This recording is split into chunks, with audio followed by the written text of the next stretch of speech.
बिस्मिल्लाहिर्रहमानिर्रहीम। अस्सलाम वालेकुम नाज़रीन, उम्मीद है आप लोग खैरियत से होंगे। नाज़रीन, आपका बहुत शुक्रिया, आप मेरे व्लॉग को देखते हैं, सराहते हैं, उसको शेयर करते हैं। कुछ ख़बरें हैं कल की और आज की भी। कल की तो आपको पता है, दो ख़बरें बड़ी अहम हैं। एक तो पहली ख़बर ये है कि आसिफ अली ज़रदारी साहब, सदर मुमलिकत साहब ने जॉइंट सेशन से कल खिताब किया और उस खिताब में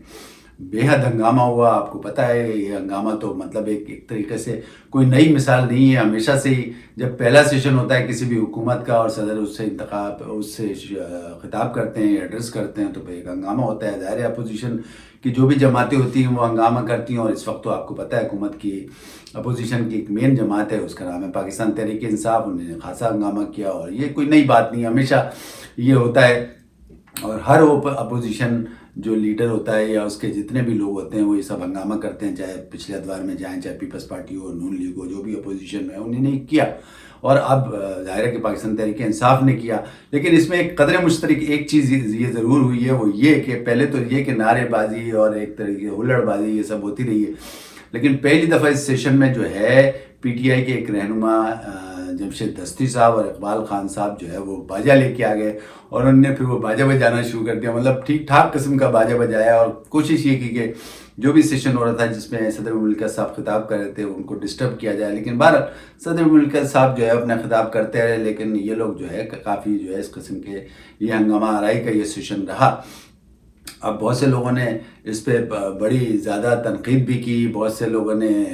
फेवर में भी कहा किया कि क्योंकि ज़ाहिर है कि पाकिस्तान तहरीक इंसाफ के साथ जो नाइंसाफ़ी हुई वो आपके सबके सामने है। जिस तरीके से फॉर्म 45 और फॉर्म 47 का जिक्र हुआ और जिस तरीके से अभी तक जो है पाकिस्तान तहरीक इंसाफ ये डिमांड करती आ रही है कि हमारे मैंडेट को चुराया गया, तो इसी लिहाज से ज़ाहिर है कि उन्होंने हंगामा किया और सब लोग हंगामा करते हैं, तो कोई इसमें कोई दूसरी बात नहीं। लेकिन बहरहाल ये कदर मुश्तरक हुआ कि इसमें जो है बाजा बजाया गया और दो अहम कारकुन मेंबर कौमी असम्बली पाकिस्तान तहरीक इंसाफ के रुकन जमशेद दस्ती और इकबाल खान साहब ने ये बाजा बजाया और मुसलसल बाजा बजाते रहे। तो इस तरीके से ऐवान जो है तकरीबन मछली का बाजार जो है वो रहा पूरे सेशन में। लेकिन बहरहाल आसिफ अली ज़रदारी साहब ने अपना खिताब किया, उसमें मेन चीज़ यही थी कि जो है कि सियासत में इस्तेकाम होना चाहिए। अब सियासत में इस्तेकाम तो आपको पता है किस तरीके से होगा, अगर अपोजिशन इसी तरीके से करती रहेगी, जो कि उनका हक भी है और वो कहते हैं कि हमारे मैंडेट को चुराया गया, तो अब इस तरीके से तो इस्तेकाम नहीं आ सकता। ताली तो दोनों हाथ से बजती है। तो बहरहाल खैर इसके इख्तिताम पे बड़ा बाबेला मचा और सब लोगों ने, बहुत से लोगों ने इस पे ज़ाहिर है कि तनकीद भी की कि जिस तरीके से बाजा बजाया गया। तो बिलाखिर भी पता ये चला कि कौमी असम्बली के स्पीकर अयाज सादिक साहब ने बाकायदा इन दोनों हजरात को यानी जमशेद दस्ती साहब को और इकबाल खान साहब को नोटिफिकेशन जारी कर दिया और उनकी रुकनीत जो है वो मुअत्तल कर दी। और साथ में ये भी हुक्म सादिर फरमाया कि आइंदा इस किस्म की कोई हरकत की यानी इस किस्म का कोई बाजा वगैरह लाया गया तो उनको जो है हमेशा के लिए जो है ना कौमी असम्बली से बाहर रखा जाएगा, उनको दाखिल होने की इजाज़त नहीं दी जाएगी। तो इस किस्म के ये फैसले हुए। जबकि आज स्टेटमेंट आया साजिद साहब का, ये भी आया कि मैंने बड़े दुखी दिल से ये फैसला किया, लेकिन मुझे जाहिर है कि करना पड़ा क्योंकि एक नई ये रिवायत कायम हो रही थी और जिस तरीके से डेकोरम है कौमी असम्बली का उसमें ये चीज़ नहीं होनी चाहिए। एक और भी चीज़ हुई नाज़रीन के तमाम जो सर्विसेज चीफ हैं वो इस एड्रेस में ज़रूर आते हैं जब भी कभी कोई नई हुकूमत फॉर्म होती है और पहली दफ़ा जो है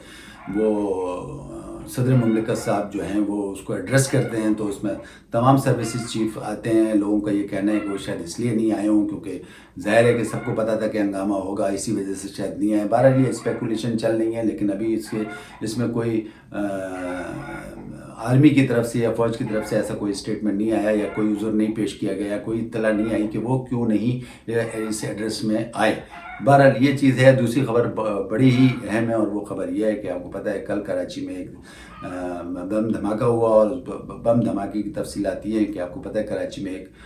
एक्सपोर्ट प्रोसेसिंग जोन बहुत बड़ा गवर्नमेंट का एक इदारा है जिसके अंदर जो है मुख्तलिफ फैक्ट्रीज़ काम करती हैं और उसमें हर किस्म की इंडस्ट्री लगी हुई है। और उस इंडस्ट्री में बहुत से वो जितने भी ज़्यादातर जो मैन्युफैक्चरिंग है वो ज़्यादातर एक्सपोर्ट क्वालिटी की होती है। वो जब तमाम मैन्युफैक्चरिंग हो जाती है तो उसको एक्सपोर्ट कर दिया जाता है। इसी तरीके से पता ये भी चला कि वहाँ पे कुछ ऐसे भी वर्कर हैं जो कि फॉरेनर्स हैं, वहाँ पे फैक्ट्रियों में काम करते हैं, उसमें जैपनीज़ हैं, चाइनीज़ हैं, ये। और तो पता ये चला कि जो कुछ जैपनीज़ वर्कर्स हैं जो कि वहाँ काम करते हैं وہ جب کل صبح جو ہے اپنے گھر سے آفس کی طرف جا رہے تھے تو وہ اپنی گاڑی میں تھے اور گاڑی کو باقاعدہ ایک موٹر سائیکل والا آدمی جو ہے دہشت گرد وہ چیز کر رہا تھا، اور اس کا مقصد یہ تھا کہ وہ گاڑی سے اپنی موٹر سائیکل کو ٹکرا دے، کیونکہ اس میں بارودی سارا جو ہے وہ سارا اسٹف تھا۔ لیکن بدقسمتی اس کی اور خوش قسمتی تمام فورنرز کی کہ وہ ان کے قریب جانے سے پہلے ہی جو ہے بم بلاسٹ ہو گیا، یعنی موٹر سائیکل میں جو بم لگا ہوا تھا یا جو بھی بارودی سامان تھا وہ ایک دم سے بسٹ ہو گئی۔ تو کوئی نقصان، کوئی جانی نقصان نہیں ہوا، لیکن بہرحال تباہی ہوئی، اور ایک یہ بہت بڑی خبر ہے۔ سب لوگوں نے اس پہ تبصرے شروع کر دیے، اور پھر ساتھ ساتھ پتہ یہ چلا کہ جیسے یہ دھماکہ ہوا، جیسے ہی موٹر سائیکل پھٹی تو اس کے ساتھ ہی کہیں سے فائرنگ بھی شروع ہو گئی۔ پتہ یہ چلا کہ بعد میں اس میں 2 آدمی ملوث تھے۔ پہلا تو وہی تھا جو موٹر سائیکل والا تھا، وہ تو وہیں ظاہر ہے کہ اس کے ساتھ ہی بسٹ ہو گیا اور اس کے ساتھ ہی اس کا انتقال ہو گیا، جو بھی مر گیا۔ اور جو دوسرا تھا پھر پتہ چلا اس کو شاید پکڑا گیا ہے، اور اس پکڑے جانے کے بعد اس کی تحقیقات بھی شروع ہو گئی ہیں۔ اب بہت سے لوگوں کا یہ کہنا ہے کہ جو پکڑا گیا ہے اس پہ تمام چیزیں جو ہیں جب سامنے آئیں، یا جو مر گیا تھا اس کی جو چیزیں سامنے آئیں، تو پتہ چلا کہ دہشت گرد کا تعلق پنجگور سے ہے، اس کا نام سہیل ہے، اور وہ ظاہر ہے کہ وہ تو چلا گیا، لیکن اس کے ساتھ ساتھ جو ہے پتہ یہ چلا کہ تمام ایجنسی جو ہیں حرکت میں آ گئی ہیں، اور اس کے ساتھ ساتھ ان کے خاندان تک بھی رسائی ہو گئی ہے، ان کے خاندان کے لوگوں کو پکڑ لیا گیا، اور اب انویسٹیگیشن اس پہ چل رہی ہے۔ لیکن بہت سے مبصرین کا یہ کہنا ہے کہ یہ لوگ جو بھی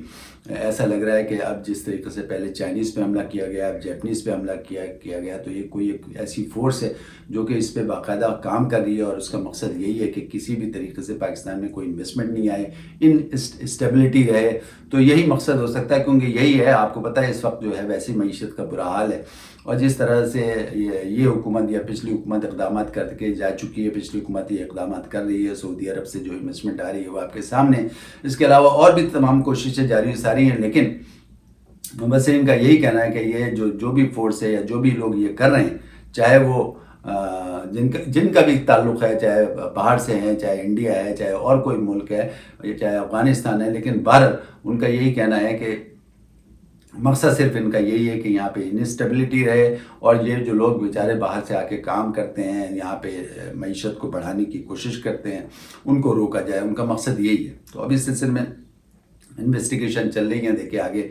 کیا ہوتا ہے۔ اس لیے میں حکومت نے بھی کچھ SOPs قائم کر دیے ہیں، خاص طور پہ وہ فورنرز جو ہمارے پاکستان میں کام کرتے ہیں، چاہے کراچی ہو، لاہور، اسلام آباد، جہاں پہ بھی کام کرتے ہیں۔ اسی طریقے سے جتنے ڈپلومیٹس ہیں ان کے لیے بھی سنائیے کہ اب SOP قائم کر دی گئے ہیں، کچھ چیزیں ان کو دوبارہ ان کی جو ہے ایک طریقے سے رجسٹرڈ ہو رہے ہیں، اور ان کو باقاعدہ سم دی جا رہی ہے، کوئی نئی سم دی جا رہی ہے، تو ان کے لیے اب اقدامات نئے سرے سے دوبارہ کیے جا رہے ہیں، تو کیونکہ آپ کو پتہ ہے مسلسل واقعات بڑھتے جا رہے ہیں۔ اب آتے ہیں ہم چودھری پرویز الہی صاحب پہ۔ چودھری پرویز الہی صاحب اس وقت جو ہے ظاہر ہے کہ مقدمات کا سامنا کر رہے ہیں، اور 78 سال کی عمر ہے ان کی، انتہائی مخدوش حالت ہے ان کی اس وقت جو ہے، اور آپ کو پتہ ہے پچھلے دنوں وہ باتھ روم میں بھی گر گئے تھے، اس سے ان کی کچھ 1-2 ہڈیوں کو بھی نقصان پہنچا تھا، یعنی ٹوٹ گئی تھی، تو بڑے ہی حالات خراب ہیں۔ اور اس طریقے سے اب تو پتہ یہ چلا ہے کہ کبھی کسی ہاسپٹل میں عملہ جیل کا ان کو لے کے جا رہا ہے، کبھی کسی ہاسپٹل میں لے کے جا رہا ہے، تو اب ان سے چلا بھی نہیں جاتا، لوگ پکڑ کے لے کے جا رہے ہوتے ہیں، جس طریقے سے فوٹیج جا رہی ہیں سامنے، سوشل میڈیا پہ وائرل ہو رہی ہیں۔ تو بہت سے لوگوں کا یہ خیال ہے کہ اس طریقے سے ان کو اتنے پرانا سیاسی خاندان ہے، پرانے سیاستدان ہیں، ان کا ایک باقاعدہ ایک کردار ہے، ان کی 2-3 نسلیں جو ہیں سیاست میں ابھی تک چلی آ رہی ہیں، اور آپ کو پتہ ہے چودھری شجاعت حسین کے ساتھ بھی جو ہے ان کا بڑا اچھا رابطہ رہا ہے، اور ابھی ہے ظاہر ہے کہ رشتہ داری آپس میں، اور پتہ یہ بھی چلا کہ چودھری شجاعت صاحب جی بھی جب پچھلے دنوں جیل گئے تھے، انہیں نے بھی جب ان کو دیکھا تو ان کی بھی طبیعت خراب ہو گئی۔ تو بہت سے لوگوں کا یہ کہنا ہے کہ اب یہ ایک طریقے سے ریاست جو ہے ان کے ساتھ زیادتی کر رہی ہے۔ اس پہ ایک مبصر کا یہ بھی کہنا ہے کہ میری تو درخواست ہے ریاست سے کہ آپ ان کو، ٹھیک ہے اگر انہوں نے فرض کریں کرپشن کیا ہے، یا کوئی بھی ان کے اوپر انہوں نے سیاست میں کوئی غلط کام کیے ہیں، یا سیاست میں کوئی غلط فیصلے کیے ہیں، ٹھیک ہے آپ نے جتنی بھی سزا دینی تھی یا دے دیا، اب مزید ان کو اتنا ٹارچر نہیں کریں، کیونکہ یہ اب 78 سال کی عمر ہو گئی ہے، ان سے تو اب یہ بولا بھی نہیں جاتا، اور اگر یہ بولتے ہیں کچھ اسٹیٹمنٹ دیتے ہیں تو بہت سی باتیں تو یہ بھول بھی جاتے ہیں۔ تو ان مبصر کا یہ کہنا ہے کہ میری تو درخواست ہے ریاست سے، اور بھی لوگ درخواست کر رہے ہیں کہ ان کو جو ہے اب कम से कम इतना करना चाहिए कि ये इनको घर भेज देना चाहिए। उसमें जो है वो उसको एज जेल सब जेल करार दे देना चाहिए और वहीं उनका इलाज करना चाहिए। तो बहुत से लोगों की ये दरख्वास्त है। एक मुबस्सिर ने तो ख़ास तौर पे ये रियासत से दरख्वास्त की है कि जो भी इनके मुकदमात हैं इनके घर से जो है इनका इलाज होना चाहिए। और उनका ये भी कहना है जब आप बुशरा बीबी को घर भेज सकते हैं, उनका वहाँ से इलाज कर सकते हैं, वो रोज़ आके अपनी समात में हाजिर होती हैं, इसी तरीके से आप इनको भी ये जो है एक तरीके से रियायत दे सकते हैं। तो सब लोगों का ये कहना है कि अब आप रियासत को सोचना चाहिए कि चूँकि इनकी 78 साल की उम्र है, अब ये कहीं ये तो है नहीं कि वो घर से कहीं भाग जाएंगे। आप ज़ाहिर है अगर आप उनको सब जेल करार देंगे उनके घर का, तो बाहर ज़ाहिर है कि जेल तमाम जो है अमले की सिक्योरिटी होगी, सिक्योरिटी सारे लोग जो हैं वहाँ पे मौजूद रहेंगे, तो वो कैसे भाग सकते हैं। तो सब लोगों की रिक्वेस्ट है रियासत से। एक मुबस्सिर का तो कहना है कि मैंने तो बाकायदा दरख्वास्त की है वज़ीर दाखिला साहब से भी और इसके अलावा रियासत से भी कि इनको कम से कम इतनी मोहलत या इनको इतनी रियायत दी जाए कि ये अपने घर से बैठ के जो है इनका इलाज हो सके। नाज़रीन, बात करते हैं इमरान खान साहब की। पता ये चला कि इमरान खान साहब एक लेटर जस्टिस काजी फाइज ईसा साहब को लिखने जा रहे हैं और इसका जो है वो जो इन्फॉर्मेशन दी गई है वो शोएब शाहीन साहब ने एक मुबस्सिर को दी है। मुबस्सिर का ये कहना है कि शोएब शाहीन साहब का कहना है कि मैं बहुत जल्द जो है काजी फाइज ईसा साहब को एक ख़त लिखने जा रहा हूँ और उसमें ये मेरा मौक़िफ़ होगा। मैं ये लिखने जा रहा हूँ कि आप जितने भी मेरे मुकदमात इसमें ज़ेर समाअत हैं जितने भी, और उनसे वो अपने आप को अलग कर लें। एक तरीके से उन्होंने कहा है कि उस बेंच का वो हिस्सा ही नहीं बने, क्योंकि उनका कहना ये है शोएब शाहीन का, क्योंकि 9 मई के बाद जितने भी हमने एप्लीकेशनें दी हैं उस पर कोई इंटरटेनमेंट नहीं हुई। हमने ROs DROs के लिए कंप्लेन की, उस पर भी इंटरटेन नहीं किया गया। और इसके अलावा उन्होंने ये भी शिकायत की कि हमारा बल्ला जो है वो बाकायदा जो है चीफ जस्टिस ऑफ पाकिस्तान काजी फाइज ईसा साहब की बेंच के जिसके वो सरबराह थे उस बेंच ने बल्ला भी वापस ले लिया। तो इस किस्म के उसमें जो है वो तासुरात पेश करने जा रहे हैं। ये शोएब शाहीन साहब ने किसी एक मुबस्सिर से कहा है, उन्होंने ये अपने तस्दीर में कहा है, तो मैं उसी को एक तरीके से बयान कर रहा हूँ। तो उनका ये भी कहना है, इसके साथ साथ उनका ये भी कहना है कि पता ये भी चला है इमरान खान साहब ये भी लिखने जा रहे हैं, क्योंकि इमरान खान साहब को ये पता चला है कि जस्टिस काजी फाइज ईसा साहब का अगले 3 साल का एक जो है एक एक्सटेंशन टेन्योर मिलने वाला है। और उनका ये भी कहना है कि वो ये कि समझ रहे हैं इस बात को कि ये जो जितनी भी तमाम मेरे मुकदमात की अब तक के जो पास्ट में होता रहा है वो इसी वजह से हुआ और एक तरीके से ये एक बारगेन हुआ है चीफ जस्टिस काजी फाइज ईसा साहब का हुकूमत से, और ये बारगेन का नतीजा है कि उनको मज़ीद टेन्योर मिल रहा है। और इसी तरीके से ये मतलब स्पेकुलेशंस वो मुबस्सिर कह रहे हैं कि इस किस्म की ये स्पेकुलेशन चल रही है और सब लोगों का ये ख्याल है कि इस वजह से ये बारगेनिंग का सिलसिला है कि आइंदा भी जो है 2-2.5 साल जो उनको मिले तो उसमें भी जो है तमाम मुकदमात को इल्तवा में रखें। तो ये स्पेकुलेशन है और इसी वजह से जो है शोएब शाहीन साहब कह रहे हैं कि इमरान खान साहब जो है ना ये लेटर जो है वो लिखने जा रहे हैं। अब देखना है सरेदस्त ये कि इस लेटर पे अगर जब ये लेटर आ जाता है इस लेटर में मज़ीद कितनी और तफसीलात होती हैं या कुछ और निशानदेही होती हैं वो होती हैं, और फिर ये देखना ये कि काजी फाइज ईसा साहब इस पर क्या एक्शन लेते हैं या उसका किस तरीके से ये जवाब देते हैं। तो सरेदस्त अभी इस पर कुछ नहीं कहा जा सकता जब तक ये लेटर लिखा ना जाए, जब तक इस लेटर का जवाब ना आ जाए उसके बाद ही कुछ सामने चीज़ें आएंगी। लेकिन बहरहाल शोएब शाहीन साहब ने इस बात का अंदिया दे दिया है कि इमरान खान साहब ये लेटर लिखने जा रहे हैं। ये तो आपको पता है कि 21 को यानी कल जो है ज़मनी इंतखाबात हो रहे हैं और पता ये चला है कि ज़मनी इंतखाबात के सिलसिले में PTI भरपूर अपने जो है कैंपेन कर रही है। और इस सिलसिले में शेर अफजल मरवत साहब आपको पता है पहले तलागंज में उन्होंने खिताब किया और इसके साथ साथ कल लाहौर में भी खिताब किया और बड़ा ज़बरदस्त किस्म का उनका वालियाना इस्तकबाल हुआ। वहाँ पे बहुत ज़बरदस्त किस्म की कैंपेन चली, हर तरफ देखा यही जा रहा था कि झंडे ही झंडे PTI के लगे हुए थे। तो अब बहुत से मुबस्सिर का ये कहना है कि अगर कोई इसमें कोई ऐसी 45 फॉर्म या 47 वाली हरकत नहीं हुई तो कोई इस बात की यकीन है इस बात का। बहुत से मुबस्सिर का कहना है कि जिस तरीके से जोश और वलवला PTI के कैंपेन में नज़र आ रहा है तो कोई बैद नहीं है कि तमाम ज़मनी इंतखाबात में PTI जो है वो जीत जाए, जो अभी तक ये लग रहा है। और आपको पता है शेर अफजल मरवत साहब जिस तरह से कैंपेन चलाते हैं वो आपके सामने है। बहुत से लोगों का ये कहना है कि इस वक्त सबसे ज़्यादा एक्टिव अगर देखा जाए پی ٹی آئی میں جو کارکن ہیں یا رہنما ہیں وہ شیر افضل مروت صاحب ہیں، اور جن کا جس طریقے سے جو ہے وہ اسٹائل ہے، جس طریقے سے بات کرنے کا، وہ ویسے بھی وائرل بہت ہوتا ہے۔ حالانکہ آپ کو پتہ ہے کچھ دن پہلے کچھ اس قسم کے بھی اسٹیٹمنٹ آئے، ہم نے اپنے پچھلے ولاگ میں بھی کہا تھا کہ اس پہ تو ظاہر ہے کہ بہت سی پارٹی ورکرز انہی کے خلاف ہوتے ہیں، ایون کہ عمران خان صاحب کا بھی ایک طریقے سے اسٹیٹمنٹ آ گیا تھا کہ آپ ان کو روکیں، لیکن بہرحال دیکھا یہی جا رہا ہے کہ باقی جتنے بھی رہنمائیں اتنے ایکٹیو نہیں ہیں جس طریقے سے شیر افضل مروت صاحب ہیں، اور جس طرح سے اب یہ تلہ گنگ میں اور لاہور میں کل جلسے کیے ہیں، جس طرح سے ان کا فعالیانہ استقبال کیا ہے، جس طرح سے ہر طرف جو ہے پی ٹی آئی کے جھنڈے اور کارکن نظر آ رہے تھے، تو بہت سے مبصرین کا خیال ہے کہ جس طریقے سے 8 فروری کو